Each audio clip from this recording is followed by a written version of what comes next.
যার মন গোবিন্দের মধুর মধুর মধুর মধুরাধিপতের কিলম মধুরম, গোবিন্দের সেই মধুর লীলাবলীকে চিন্তন করেনি। কৃষ্ণায় নো নমতি যৎ শিরোয়ে কদাপি, যার মস্তক কখনো গুরু বৈষ্ণব ভগবানের চরণেতে প্রণাম করেনি, তার আনায় সেই প্রকার অধম জীবকে এই যমলোকেতে নিয়ে আসবে, তাকে আমি যথাযথ দণ্ড দেব।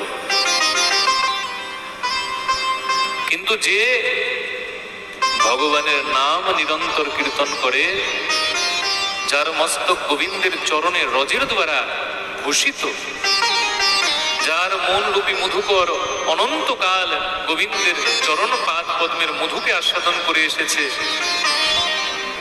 যার কণ্ঠে তুলসীর মালা আছে, যার ললাটে তিলক আছে, যার মুখে হরিনাম আছে, যদি কখনো তার কাছে যাস তাকে দণ্ডবত প্রণাম করে পালিয়ে আসবে, বেশিক্ষণ থাকবি না।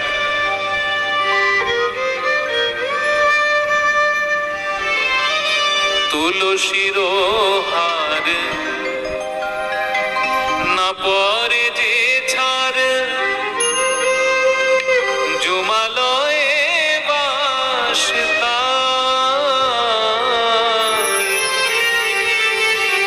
তিলক ধারণ না করে যে জন,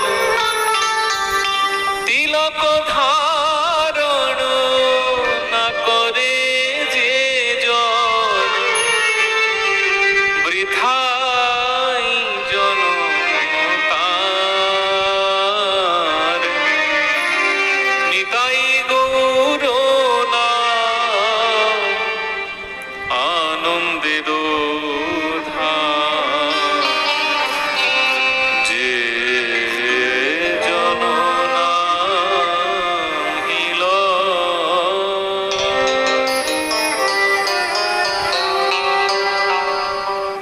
यस्य कंठे माला नास्ति, ललाटे नैव तिलकम्, मुखे हरि नाम नास्ति, स नरो ब्रह्म राक्षस। যার ললাটে তিলক নেই, যার কণ্ঠে তুলসী নেই, যার মুখে হরিনাম নেই, সে মনুষ্য না, সে তো ব্রহ্ম রাক্ষসের সমান। শাস্ত্র বলছে, আমি না। সেই প্রকার দুর্জন ব্যক্তিকে এই যমলোকেতে নিয়ে আসবে।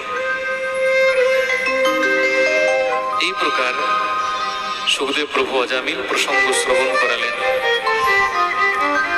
বৃত্তাসুরের ভগবৎ স্তুতির কথা বর্ণনা করলেন।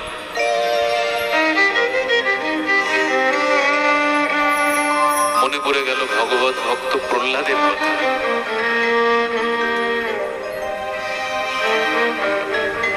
পরীক্ষিত মহারাজ জিজ্ঞাসা করলেন, গুরুদেব, প্রহ্লাদ তো ধর্মাত্মা ছিলেন, সে তো মহাত্মা ছিলেন, তার পিতা হিরণ্যকশিপু কেন তাকে হত্যা করবার প্রয়াস করেছিলেন?